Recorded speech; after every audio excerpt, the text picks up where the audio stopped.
Well, hello and welcome to another edition of the Llama Commerce Show. I am your host, Brett Curry, lead strategist here at Classy Llama.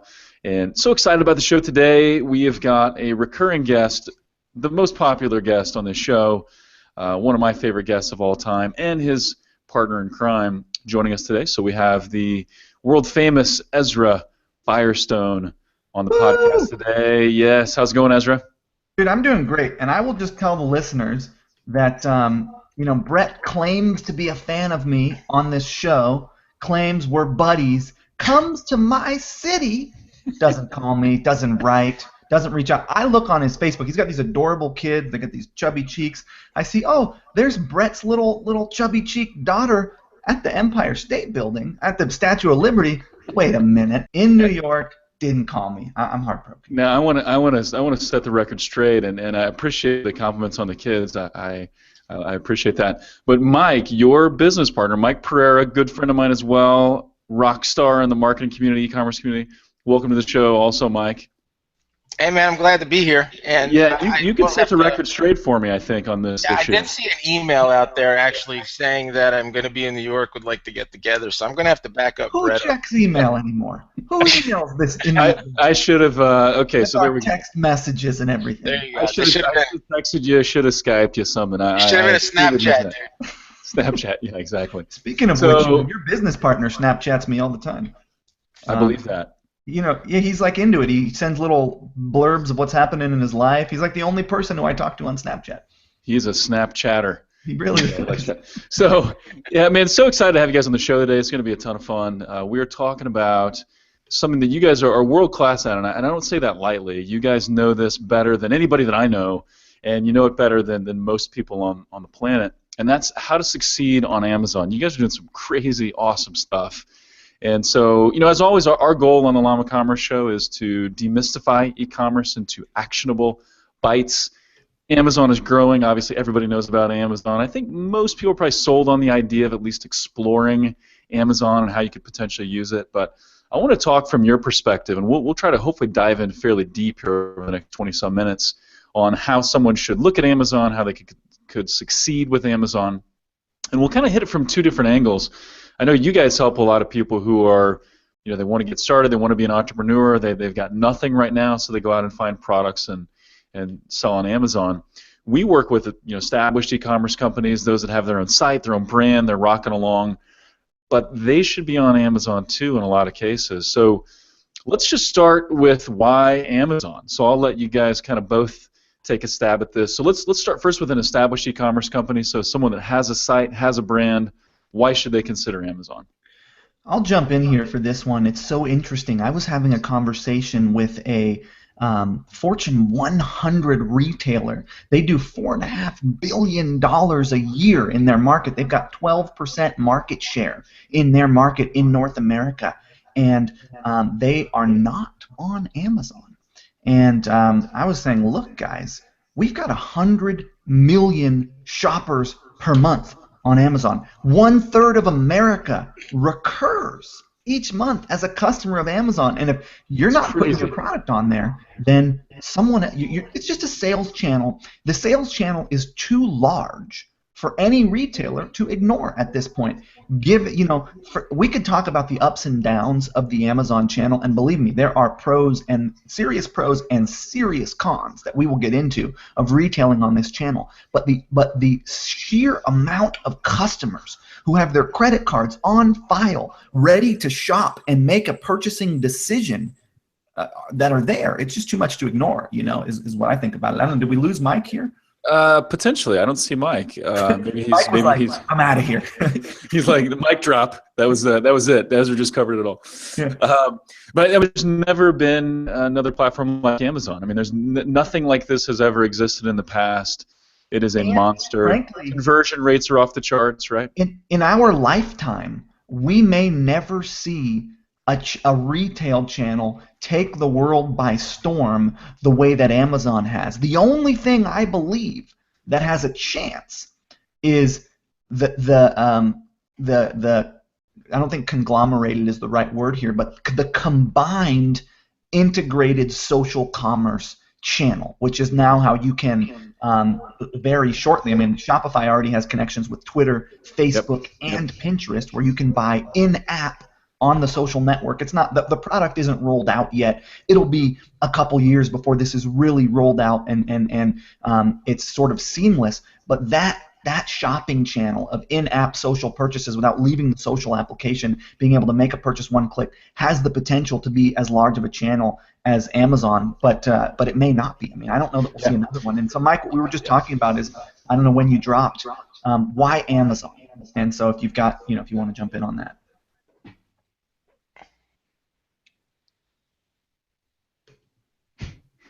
I think you said it. He's speechless. The thing about Amazon, I mean, people are there, they're in buying mode, that they're ready to buy. That's the whole reason they're there. I agree with you that the social channel could be and should be huge. I think especially on Pinterest and potentially other platforms, Instagram maybe. And let's look at the fact of that these integrated, what I'm calling integrated social commerce, I don't believe there's a word for it yet, is copying. So is Apple Pay. I mean, not copying, but is doing what Amazon has done, which is getting users to put their credit cards on file so that they can make one-click purchases from within the app itself. And when you look at what Facebook did with Messenger, right? They made the Messenger app a peer-to-peer payment system so that you could send money to your friends like a Venmo or like a PayPal, so that people would put their credit cards on file, so that they're, all to open up these purchasing opportunities down the road. Yeah, and another interesting thing, and I'm into Google Shopping. I spend a lot of time there, do some speaking on that, and some writing on Google Shopping, and that has a lot of potential as well. And I think the purchase on Google could be interesting. I mean, it's so early, who knows? But I still don't think that'll ever reach the levels of Amazon in terms of a pure marketplace. Sure, but they're second, right? I mean, they've got totally. They're plenty big. They shouldn't be ignored either. What I'm interested in is, and I know we'll get back to Amazon here, but I'm quite interested in the Pinterest comparison shopping engine product when it's fully rolled out. When it's actually, because right now you can kind of use it with some products, but it's not really. They haven't rolled the product out. They've just sort of announced it and said, "Hey guys, look, we're doing this. We're going to become a comparison shopping engine." So I'm quite interested to see what percentage of the market share they pick up in the PLA, product listing ad essentially, which is what it will be when their product is fully rolled out. Yeah, the mindset of someone on Pinterest is a little different than it is on say Facebook, as an example. On Pinterest, people are wanting to do something, research something. I think they're much more inclined to purchase when they're on Pinterest than maybe on Facebook, as an example. So I agree. That's going to be fascinating. Totally. And if Pinterest can ever break into the male market, and get men on their channel, that'll be good too. So I think an established retailer. Now, look, we also have to confront Amazon's stated mission of finding the best products and then bringing them to market. Essentially what Amazon does is they're like, oh, this is a great category, let's make our own, Right. And they will, they'll try to buy from you if you're the number one retailer, or they'll try to buy from whoever's supplying you, and they know who's supplying you. Yes. You know what I mean? Because you have to tell them that when you sell your product on Amazon, they get that information from you. Who is your supplier? So they see you're doing well. They could potentially just go direct to the source and they do that to people. That is a very real thing that happens. It's happened to a lot of folks. And it doesn't mean that you go out of business. It just means that now you're competing with the number one retailer in the world in your category, and they're gonna eat up some of the market share. Yep, and it means that channel shifts, and maybe for those products things shift, but still valid. So let's talk about, and I love the fact that you bring that up, and I think we'll probably weave that in as we go. But how would you suggest someone get started? So if I own a retail store, I'm selling my own products, got my own brand, what should be my first steps on Amazon in terms of what I consider? How should I approach this whole product line? Just a few products. How should someone get started? I'm just going to angle my camera down here. I'm in my guest bedroom. My wife has taken over what was my office, which is now her office. I'm very happy about, and we're sort of in flux of getting me in office space. So the lighting in here is not the greatest, but I'm trying to. Happy wife, happy life, bro. Dude, here's the story on that. Let's just get a little gossip going down while we're on this show, because why not? So, Carrie and I, Carrie's my wife, you know that, but the listeners may not. She's awesome. We lived in like 500 square feet in Union Square, Manhattan for like 8 years, you know? And then we moved to Brooklyn, had a little bit bigger of an apartment and rented the apartment downstairs. And everywhere we've gone, now we're, we've upstate, we've got a big 10-acre thing. But everywhere we've gone, every apartment we've had, she always wanted a room for her, you know? We just didn't have room. Understandably so. You know, there was no room for that. And so finally we get this big house, you know, and still somehow or another, it ends up that she doesn't have a room that is hers. And I have this office because I need an office, right? But then, like, what I find is that I'm like following her around with my laptop, working in whatever room she's in, you know, never closing the door. And it's like, I don't want to be closed off in an office. I want to be able to go out and work in the middle of anywhere. Like, so anyways, we gave her the office, and now I'm sort of in the guest bedroom for a while, which I quite like. So that's what we're dealing with here. It's not bad. It's got to feel good to stretch out a little bit there. Love the city, but you got to have some room to stretch. Yeah. So what was the question? Because it was a good one. Yeah. So how to get started? So you own your own store, you got your own product line. How should you approach getting started on Amazon? Well, first of all, you should list your products to start, right? Get them up there. You know, number one. A lot of people just don't have their. Hey, is that you back, Mike? Can you hear us? Mikey. I am back, but I don't. You guys still sound broken up. Do we sound like a robot? Yeah, very robotic. Mr. Roboto. Domo arigato, Mr. Roboto. But I tried rebooting, and I was trying to reboot, see if it's me, but. Well, here's a question, Mike. You can hear us well enough, right? What's that? All right.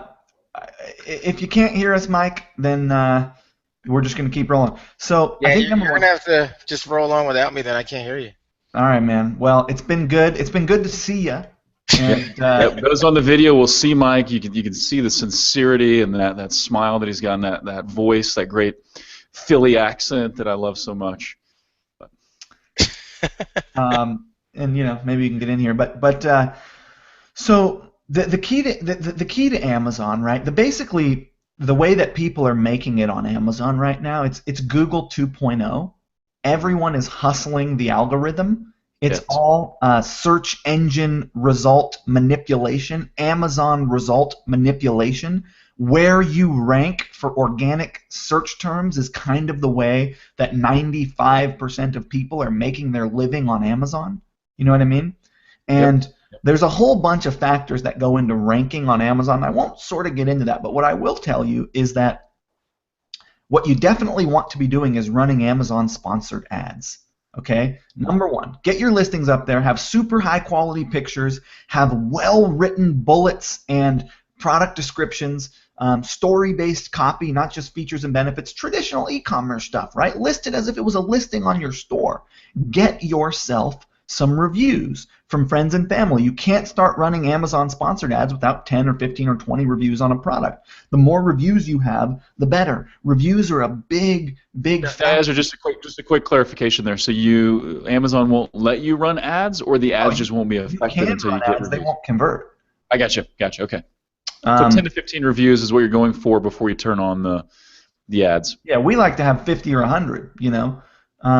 And sort of the number of the reviews you have is a good solid, you know, thing in the ranking algorithm, but they also reward things like outside traffic. So for example, we have one of our main sales funnels is to drive traffic to a pre-sell page, an engagement page. Then you know all about this. We've talked about this on past episodes of the Llama Commerce Show. And what we'll do is we'll send traffic to a pre-sale engagement page that then has a sort of rolls into a pitch for an Amazon product, where we'll say, hey, get this product for 40% off on Amazon. Well, we're still making money, but we're sending outside sales into Amazon. That's the real secret that people don't understand. If you can figure out how to send outside sales, and I'm not talking about at $1 a pop where you're giving people a coupon for $1, but legitimate outside purchases from Google, from Facebook, from Pinterest, from Instagram, from anywhere, from endorsements, from emails,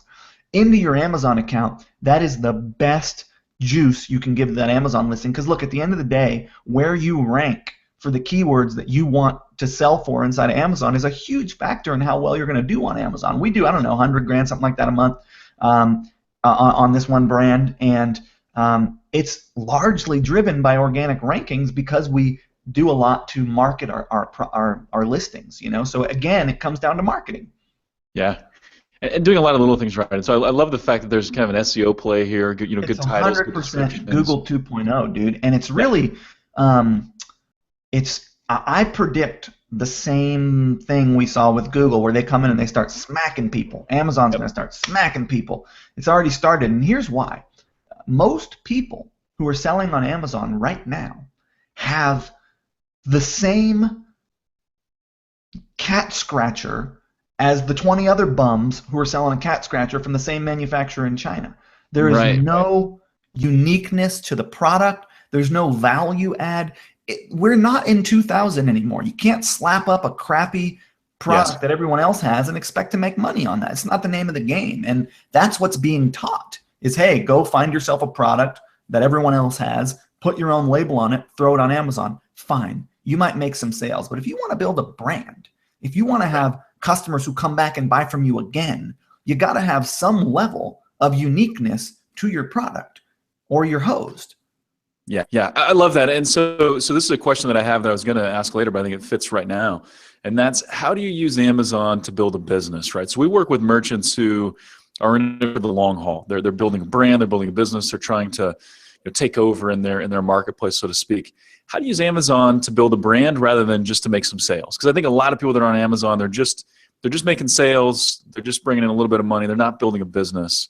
How do you build a business? It's a good question, because by definition, the customers that you get on Amazon are Amazon's customers. They're not yours. They're not yours. Right. You agree to that terms of service. The legit way to do it is to include a package insert in your product that goes out and have your website on the label that sends people back to your own website.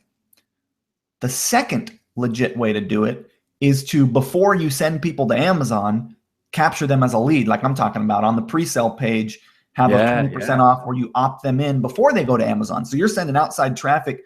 You're leveraging Amazon's going to convert way better than your e-commerce website. So leverage that for customer generation. Use that to generate customers. Use Amazon as the sales hook with a discount, of a small discount. Generate a lead. So put them through an opt-in form before you send them to Amazon.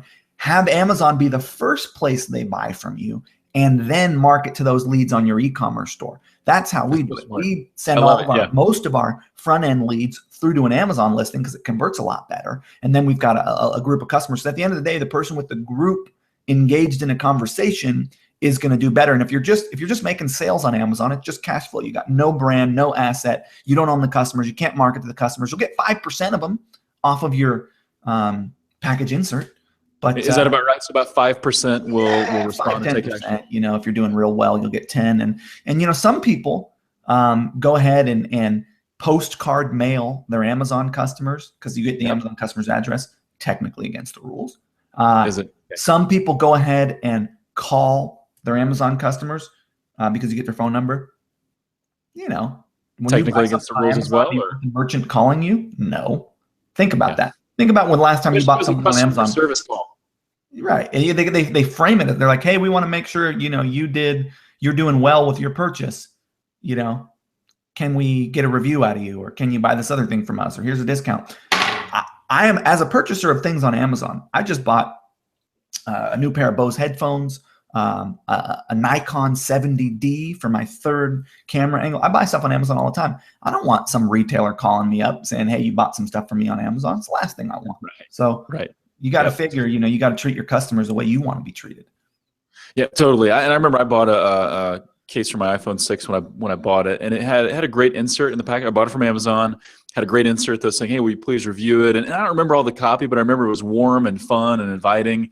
And I thought, I'll respond to that. That's not bad. But they didn't harass me on the phone or anything like that. Right. So they didn't call you up, and here's what some other people do. They try to match those phone numbers and addresses to email addresses and then spam people. Also against the rules, Yeah. So look, at the end of the day, there's not a whole lot of that when you make a lot of sales on Amazon, people come and naturally search for your brand. We get, I don't know, several $1,000s of sales just from people who know us from Amazon buying on our website. So that does happen naturally. But the way to really amplify that is package insert and also leverage Amazon as your front end. I love that. Front end. That's so smart. I think I guarantee you most people are missing that. I would say for our clients here at Classy Llama and elsewhere that we, larger merchants, mid-sized merchants, and probably 60%, 70% maybe are on Amazon right now. I know just from having conversations, most of them feel like we are under leveraged on Amazon. We're not using it to its full potential. And I think that strategy you just talked about, where you use that as kind of the front end, so you send someone to a pre-sale page, educating them on the product, getting them to opt in, and then sending them to Amazon to convert. And on that pre-sale page, it's, engagement, transition into pitch for solution that relates to the art, 5 makeup tips for baby boomer women. Hey, by the way, there's this amazing brand of makeup specific to you. Get 30% off on Amazon by clicking this button. Click, pops up an opt-in box. Enter your email address to get your coupon for 30% off. Opts in, puts them on a pre-purchase autoresponder sequence, gives them that 30% off coupon, sends them to Amazon. Before it sends them to Amazon, redirects them through and drops a cookie on them, so you can retarget the people who clicked through and went to Amazon differently from the people who landed on the pre-sale page. Yeah, it's beautiful. I love it. The marketer inside of me is rejoicing right now. I'm having a hard time containing my excitement about that funnel. That's awesome. Do you recommend always doing fulfilled by Amazon, where you ship your product to Amazon and they fulfill it? What are your thoughts on that? Is that always a must? You get Prime that way. And a lot of people only buy products that are Prime. Yep. Amazon ranks Prime products a little higher. There are benefits to doing it that way. Yeah. So usually you're going to recommend that if possible for a merchant? We do it, for our Amazon orders. But for orders that come through our platform, we fulfill with a third party.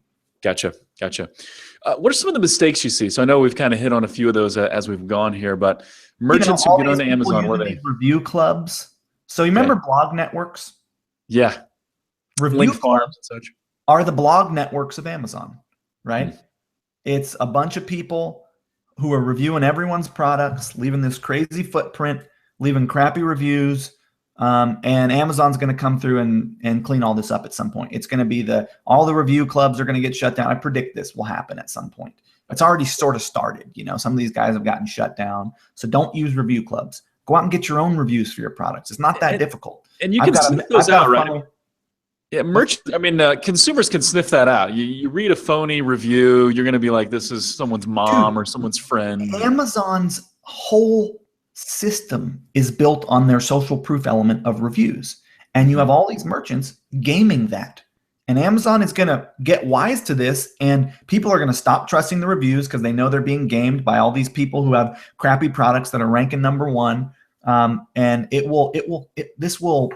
this is going to, clear out at some point, because Amazon can't afford to have people with crappy products gaming their system and then ranking, Right. and then having customers be upset. So it will, have a good product is the first step, right? So review clubs, that's a no-no. That's going away. What are some of the other mistakes you see people making on Amazon? There is the over-reliance on Amazon's free traffic. Just being like, well, I'm making $25,000 a month on Amazon free traffic and doing no other marketing for your business, not doing any paid, not doing any lead gen, not doing anything outside of Amazon, just living off the fat of the land. Guess what? Remember, when Penguin hit in 2007 or 8 or whatever that was, when it first hit, and we had all these e-commerce merchants who'd been living off the fat of the Google search engine listings for 5 years, making millions of bucks a year. Boom, gone overnight, because they had one single failure point in their business, which was their free organic search engine optimization rankings. So I see a lot of people doing that. I see a lot of people with crappy product photos. I see a lot of people with not very high quality descriptions. What else? I'd say those are the top ones. Those are the big ones. Yeah, it totally makes sense. I think if you look at just success on Amazon, success online, period, as an e-commerce merchant, a lot of it goes back to are you being lazy, or are you doing the little things that make a difference? And are you doing the things that make people look at your listing and say, I want that, I trust that? the trust factor is already there because it's on Amazon, but I trust that product and that listing, so I'm gonna buy. I think this naturally leads into the next question, but what separates the good from the great on Amazon? So I know you coach a lot of people on how to sell on Amazon. You guys are doing a tremendous amount of Amazon business with a few of your brands. What are some of the things that really separate the good from the great on? Let's talk about some of the things that separate the good from the great in any endeavor, right? Mm-hmm. Number one, you've got more than one trick. You can make it really far on one trick. BJ Penn was the first non-American to win the Brazilian Jiu-Jitsu World Championship at the black belt level. Sorry, the first American. Yeah. It was all Brazilians prior to that, right? The first American to win the Brazilian Jiu-Jitsu World Championship at black belt level after only like 4 years of training Jiu-Jitsu with basically one trick, you know? So I'm not saying that one trick can't take you to the top, but one trick's not going to keep you at the top. Yes. Yes. At least not for long. So be doing more than be doing Amazon sponsored ads, be doing other types of paid traffic to your Amazon listing, be doing optimization of your listing, have more than one product. You got to have more than one product. That's really the secret to success on Amazon is multiple products. You've got to have 5, 10, 12, 15 products in your line. That is actually why is that? really... Why having, I mean, obviously you're going to just... Well, number one, people will buy from your brand more often. They'll come in, they'll buy one, then they'll see that you have others. Amazon will cross-sell your stuff for you. They'll be like, you bought this, try this other thing in this line. It's easy to get a product to do 5, 10 sales a day, 20 sales a day. You can have 15 or 20 of them. Now you've got a really solid business. Instead of one home run that does 400 sales a day, which come along, you've got multiple products doing just a few sales a day. And that's kind of how you diversify and actually get those high numbers on Amazon. At the end of the day, I did a blog post on smartmarketer.com called "The Cross Sell is Queen." And I highly recommend that you watch it, listener, because it talks specifically about this topic of why in e-commerce, the name of the game is cross-selling. It's not the front end sale. It's the cross-sell on the back end. That's really the secret to our business model. And you have to understand that. And Amazon, that's really the key to success as well on Amazon. Love it. Love it. We're almost out of time, but one of the things I want to talk about just briefly is any insight on the Amazon sponsored ads. So I'm a huge fan of paid traffic because we use it all the time and I see the benefit. But any do's and don'ts, any advice? Spend as much money as you can. Okay. All right. Go super wide and find those keywords that are actually profitable and then juice those up. Run everything that's at break even as much as if you find something that's at break even, run it as hard as you can. Because again, you'll make money on the cross sell, the upsell, the cross sell, the customer acquisition, the frequency of purchase on your listing is a factor in ranking. So if you can just drive sales, then your price will go up in ranking. You'll sell more in the long run. Frankly, we run it at a loss every month because of the juice it gives us on the organic side. We just run for keywords that we know don't make us money, but they give us sales, and that helps. Awesome. So I'd say just go as hard as you can on it. And they've got all, I can't get into, it's a whole world, but it's not that difficult. The advertising system is fairly rudimentary. It's like pick all the keywords, turn them on, see which ones do well. It's a lot easier to manage than like a Google AdWords or Google Shopping or something like that. It's way simpler than that. The interface is like podunk, they've only been running. It's like what Google was 10 years ago. Pick your keywords, turn it on, and then just watch. Yeah. Pretty much. So I want to hit on a couple actionable bites, and then I want to talk about how people can get in touch with you and hang out with you, because you are a fount of knowledge and wisdom for all things e-commerce, and you're also just Are you seeing my lower third? Does it say Ezra Firestone, smartmarketer.com? It's not. I don't see your lower third. I don't know why. Can't get this thing to turn. I'm struggling with Google. That's all right. See if you can get that going while I tie in some actual bites. But it's Ezra Firestone, smartmarketer.com. You can Google Ezra Firestone. You'll find him everywhere. But a couple actual bites. One sounds like multiple products. So if you are an existing merchant, don't just pick your top seller. Sounds like 5, 10, 15, 25. That'd be a good place to start. And the cross sell is important. It sounds like capturing someone's information, if you can create this pre-funnel, capturing someone's info before they ever get to Amazon, that's awesome. Do the package inserts to get someone after they've been to after they've purchased from Amazon. That also makes sense. Don't do anything spammy.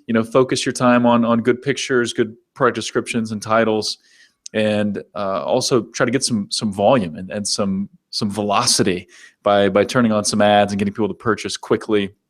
And sounds like outside traffic is also huge. Any other actionable bites? Anything else you would tell someone, hey, go check this out, go do this thing, watch this video to kind of help them get started or help them take it to the next level? I've done some trainings on Amazon on my blog, so check those out.